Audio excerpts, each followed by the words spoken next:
সিলেটে প্রতিদিনই দীর্ঘ হচ্ছে হাম ও উপসর্গ নিয়ে মৃত্যুর মিছিল। মৃতদের ৭৪%-এরই টিকা দেয়া ছিল না।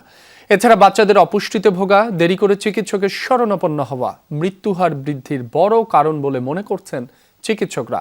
হামের প্রকোপ শুরুর পর থেকেই হাসপাতালগুলোতে শয্যা সংকটে বিপাকে স্বজনরা।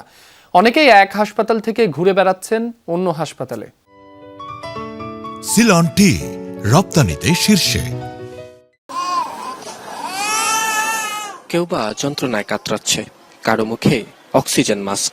হামের প্রকোপ শুরুর পর হাসপাতালগুলোর চিত্র কম বেশি একই। এমনও দেখা গেছে পরিবারের 2 সন্তানকে নিয়ে এক শয্যায় ক্লান্তিহীন সেবা দিয়ে যাচ্ছেন মা।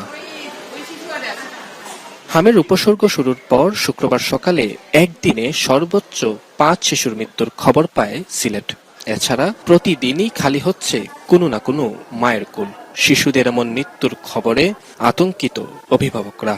ওয়ার্ডের মধ্যে থাকতে পারি না, থাকি বাইরে। আজকে রাত্রে 2টা মারা গেছে আমার এই চোখের সামনে।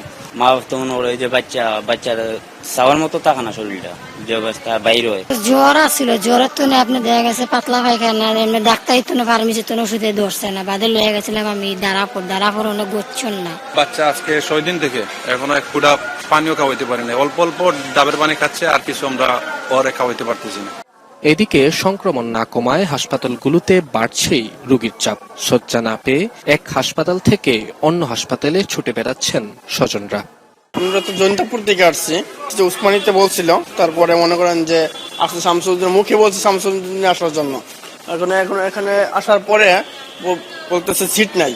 তো আমাদের দুর্ভাগ্যের কারণে আমরা এই বাচ্চারা নিয়ে ঘুরতেছি, কোনো সিট পাইতেছি না। স্বাস্থ্য অধিদপ্তরের তথ্য মতে সিলেটে মৃত রোগীদের 92%ই বিভাগের প্রত্যন্ত অঞ্চলের বাসিন্দা। তাদের মধ্যে 34 জনই নেননি হামের টিকা।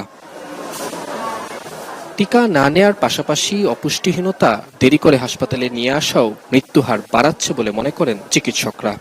আমাদের কাছে যেসব রোগী আসছে মোটামুটি বলা যায় ম্যাক্সিমাম রোগী আসলে আনভ্যাকসিনেটেড, তারা আসলে ভ্যাকসিন পায় নাই। আর যদি ভ্যাকসিনেশন দেওয়া থাকে তাহলে সেসব রোগী আসলে অতটা ঝুঁকিপূর্ণ অবস্থায় যায় না। বাচ্চা অপুষ্টিতে ভোগা শুরু করছে।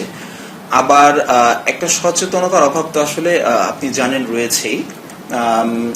এদের একটা বড় অংশ টিকা দেয়নি, এবং এদের যদি আপনি ফিডিং হিস্ট্রি নিয়ে থাকেন, মানে এরা আসলে কিভাবে খাওয়াচ্ছে, দেখা যায় যে এরা আসলে একটা বড় পোরশন ব্রেস্ট ফেড না।